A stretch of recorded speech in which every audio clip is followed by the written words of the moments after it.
గురుగారు, తమిళనాడులోని పవిత్ర పుణ్యక్షేత్రమైన తిరుత్తని క్షేత్ర విశేషాలు ఏమిటి? ఈ క్షేత్రంలో నెలకొన్న సుబ్రహ్మణ్య స్వామి ప్రత్యేకత ఏమిటి? తిరుత్తని, తిరు అంటే పరమ పవిత్రమైన శుభకరమైనటువంటి, తని శాంతాన్ని పొందినటువంటి ప్రదేశం. దానిని తిరుత్తని అంటారు. 6 పడైవిడు సుబ్రహ్మణ్య స్వామి వారు 6 ప్రధాన క్షేత్రాలు. ఒక రాక్షసుణ్ణి, సూరపద్ముడు అనేటువంటి రాక్షసుణ్ణి సంహరించిన తర్వాత 6 ప్రదేశాల్లో నెలకొని ఉన్నారట, విశ్రాంతి తీసుకున్నారట. అందులో ఒకటి ఈ తిరుత్తని. ఆయన శాంతంగా ఉండేటువంటి ప్రదేశంట. ఈ ప్రదేశానికి వచ్చిన తర్వాత సుబ్రహ్మణ్య స్వామి వారు చాలా శాంతం వహించారు. ఈ తిరుత్తని క్షేత్రంలో ఉన్నటువంటి ప్రత్యేకత ఏంటంటే, మామూలుగా సుబ్రహ్మణ్య స్వామి వారి యొక్క వాహనం నెమలి. కానీ ఇక్కడ ఈ తిరుత్తని క్షేత్రంలో సుబ్రహ్మణ్య స్వామి వారి యొక్క వాహనం నెమలి కాదు, ఏనుగు. ఏనుగుగా మనకు అక్కడ కనపడుతుంది. ఎందుకండి ఈ మార్పు ఎందుకు వచ్చింది అని అంటే, ఇంద్రుడు సుబ్రహ్మణ్య స్వామి వారి యొక్క ఆ బల పరాక్రమాలకి చాలా ఆనందించి తన ఐరావతాన్ని స్వామివారికి ఇక్కడ బహుమతిగా, కానుకగా ఇచ్చాడట. అందువల్ల ఈ ప్రదేశంలో సుబ్రహ్మణ్య స్వామి వారు ఆ ఏనుగుని తన వాహనంగా ఉంచుకుంటారు.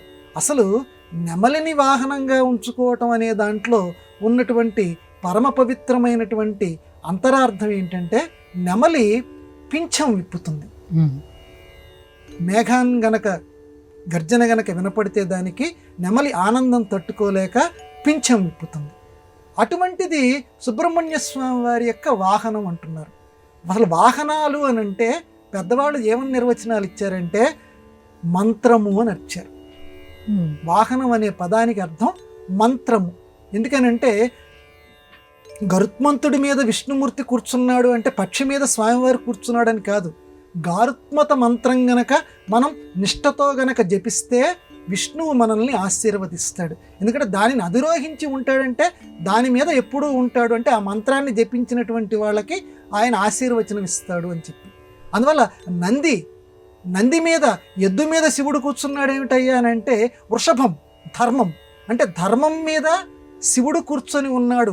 ధర్మ మంత్రం, ధర్మాన్ని ఒక మంత్రంలాగా ఎవరైతే జపం చేస్తూ ఉంటారో, ఆచరిస్తూ ఉంటారో వారిని శివుడు అనుగ్రహిస్తాడని అర్థం. అంతేగాని ఈయన ముసలెద్దు మీద, ఆయనేమో గరుత్మంతుడి మీద కూర్చున్నాడనే అర్థాలు తీసుకోకూడదు.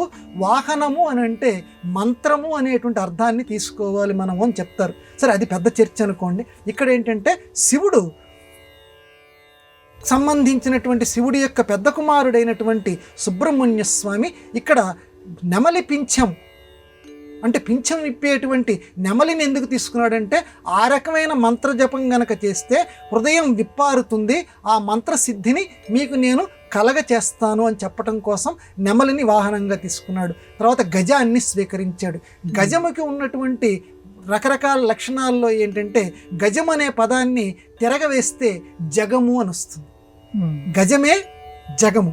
గజము ఏ రకంగా నెమ్మదిగా కదులుతూ ఉంటుందో అంటే, శుభ్రమైనటువంటి ధ్యానము లేనటువంటి వాళ్ళకి ఈ ప్రపంచం చాలా మందకొండిగా ఉంటుంది. ఒరే, మీరు ఆ రకంగా ఉండకండి, నన్ను మీరు ధ్యానించండి, గజ వాహనుని నేను, నన్ను జపిస్తే మీకు చురుకైనటువంటి బుద్ధిని నేను అనుగ్రహిస్తాను అని చెప్పడానికి ఇక్కడ గజవాహనాన్ని స్వీకరించాడు. మొత్తానికి ఈ తిరుత్తని క్షేత్రంలో సుబ్రహ్మణ్య స్వామిని సందర్శించినటువంటి వారికి పరమ ప్రశాంతమైనటువంటి చిత్తం నెలకొంటుంది. అటువంటి శాంత చిత్తాన్ని ఆ సుబ్రహ్మణ్యుడు అందరికీ అనుగ్రహించుగాక.